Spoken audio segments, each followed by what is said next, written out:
ఆదికాండము 36వ అధ్యాయం యాకోబు సోదరుడైన ఏశావు వంశావళిని, అతని సంతానం ఎలా ఒక గొప్ప జనముగా ఎదిగిందో వివరిస్తుంది. ఈ అధ్యాయం యొక్క సారాంశం ఇలాగ ఉంది. ఏశావుకు ఎదోము అనే పేరు కూడా ఉంది.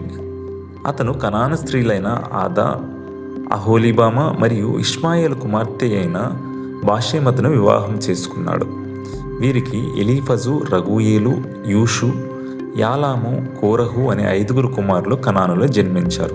యాకోబు ఏశావుల ఆస్తిపాస్తులు మరియు మందలు చాలా ఎక్కువగా ఉండడంతో ఆ ప్రదేశం వారిద్దరికీ సరిపోలేదు. అందువల్ల ఏశావు తన కుటుంబంతో కలిసి తన తమ్ముడైన యాకోబుకు దూరంగా షేయీరు కొండ ప్రాంతానికి వెళ్ళి అక్కడ స్థిరపడ్డాడు.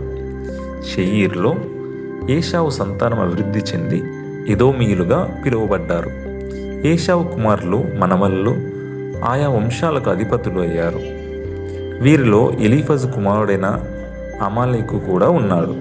ఇతని నుండే ఇశ్రాయేలీయులకు శత్రువులైన అమాలేకీయులు ఉద్భవించారు. ఏశావు కంటే ముందు ఆ ప్రాంతంలో నివసించిన హోరీయుడైన షేయీరు వంశావళిని కూడా ఈ అధ్యాయం పేర్కొంటుంది. వీరిలో ఒకడైన అరణ్యంలో గాడిదలను మేపుతుండగా ఉష్ణదారులను కనుగొన్నాడు.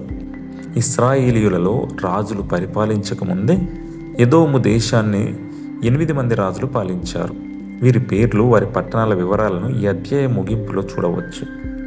లోకరీత్యా ఏశావు సంతానం త్వరగా అధికారంలోకి వచ్చి రాజులను పొందినట్లు ఇది చూపిస్తుంది.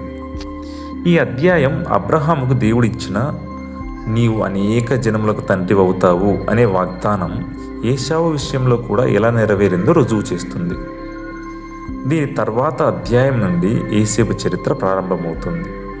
మీరు యోసేపు జీవితంలోని విశేషాల గురించి తెలుసుకోవాలనుకుంటున్నారా? అయితే సబ్స్క్రైబ్ చేసుకుని తర్వాతి వీడియో కొరకు వేచి చూడండి.